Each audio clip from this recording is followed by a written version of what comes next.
Hello, this is Gina with Standing Promises, and I'm reading Luke 20 today. This is the 20th day of our Christmas card challenge. So I will be reading that from the Message Bible, and then I'll let you know what our Christmas card challenge is, okay? One day he was teaching the people in the temple, proclaiming the message. The high priest, religious scholars, and leaders confronted him and demanded, "Show us your credentials. Who authorized you to speak and act like this?" Jesus answered, "First, let me ask you a question. About the baptism of John, who authorized it, heaven or humans?" They were on the spot and they knew it. They pulled back into a huddle and whispered, "If we say heaven, he'll ask us why we didn't believe him. If we say humans, the people will tear us limb from limb." Convinced as they are that John was God's prophet, they agreed to concede that round to Jesus and said that they didn't know. Jesus said, "Then neither will I answer your question." Jesus told another story to the people. A man planted a vineyard. He handed it over to farmhands and went off on a trip. He was gone a long time. In time, he sent a servant back to the farmhands to collect the profits, but they beat him up and sent him off empty-handed. He decided to try again and send another servant. That one they beat black and blue and sent him off empty-handed.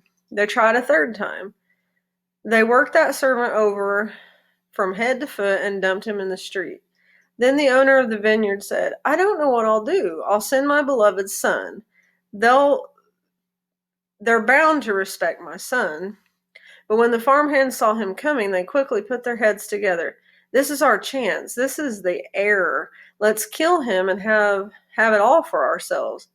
They killed him and threw him over the fence. What do you think the owner of the vineyard will do? Right, he'll come and clean house. Then he'll assign the care of the vineyards to others. Those who were listening said, "Oh no, he'd never do that." But Jesus didn't back down. Why then do you think this was written? The stone the masons threw out, it's now the cornerstone.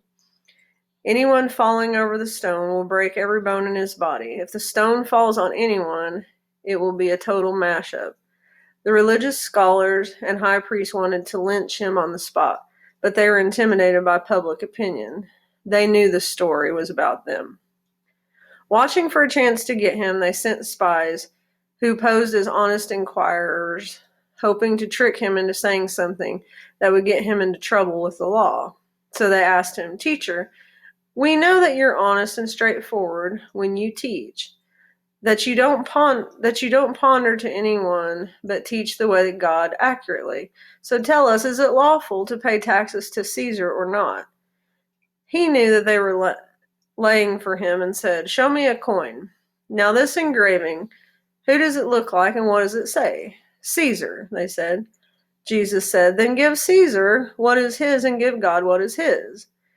Try as they might, they couldn't trap him into saying anything incriminating. His answer caught them off guard and left them speechless.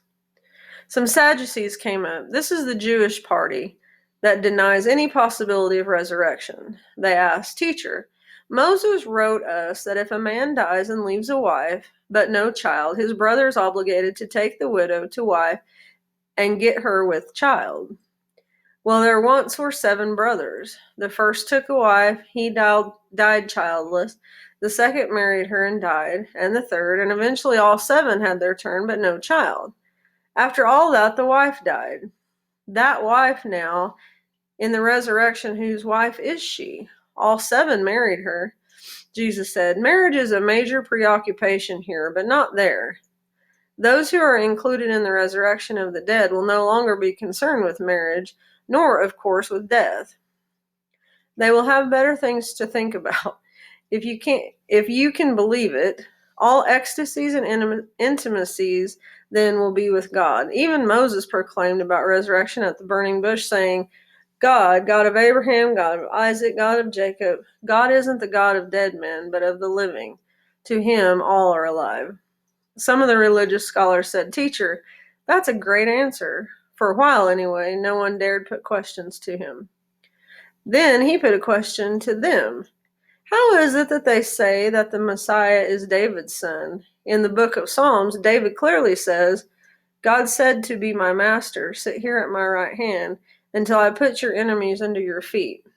David here designates the Messiah as my master.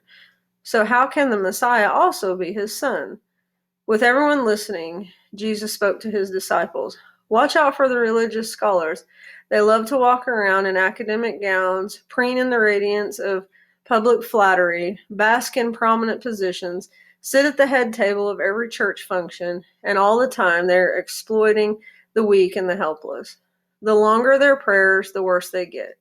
But they'll pay for it in the end. Okay, that was chapter 20. And today's Christmas cards challenge is to give it to a business owner. Send a Christmas card to a business owner. That could be someone local, could be somebody that your friends or family partnered in with. Or maybe it's just a place that you frequent a lot and you just want to offer them a nice Christmas card to just say thanks for having their business and being able to frequent them. So we thank you for listening, and we'll stay tuned for tomorrow for chapter 21.